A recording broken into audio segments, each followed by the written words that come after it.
ان کے جو والد تھے نا زید ابن حارثہ، یہ اصل گم ہو گئے تھے، اپنے والدین سے بچھڑ گئے. ان کو کوئی بارگاہ رسالت میں لے کر آئے حضرت زید ابن حارثہ کو، اور سرکار علیہ الصلوۃ والسلام نے ان کی کفالت فرمائی، ان کی پرورش فرمائی، ان کو اپنے پاس رکھا.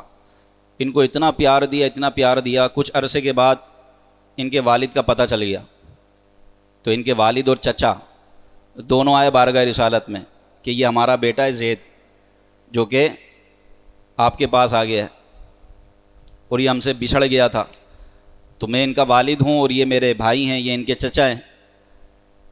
سرکار علیہ الصلوۃ والسلام نے پوری تحقیق تفتیش کی، وہ پھر اجازت دی کہ بھائی ان کو اختیار دو زید ابن حارثہ کو، اگر یہ تمہارے ساتھ جانا چاہیں تو چلے جائیں. اب اتنا والدین سے بچہ بچھڑا ہوا ہے، ماں باپ سے بچہ بچھڑ جائے اس کی حالت کیا ہوتی ہے، اور پھر جب والدین مل جائیں تو اس کی خوشی کا عالم کیا ہوتا ہے. تو حضرت زید ابن حارثہ رضی اللہ تعالیٰ عنہ کے والدین آئے تو حضور نے فرمایا زید ابن حارثہ کو اختیار ہے، یہ جانا چاہیں تو لے جاؤ. تو وہ رونے لگے، زید ابن حارثہ رونے لگے کہ یا رسول اللہ آپ کا در چھوڑ کر نہیں جاؤں گا، میں آپ کو چھوڑ کر کہیں نہیں جاؤں گا. کہا کہ تمہارے والد ہیں، تمہارے چچا ہیں تمہیں لینے کے لیے، تم کھو گئے تھے، بچھڑ گئے تھے، ہمارے پاس آ گئے، اے زید ابن حارثہ جاؤ اپنے گھر. عرض کی آقا آپ ان کو بھیج دیں، اب آپ کے در سے میں واپس نہیں جاؤں گا.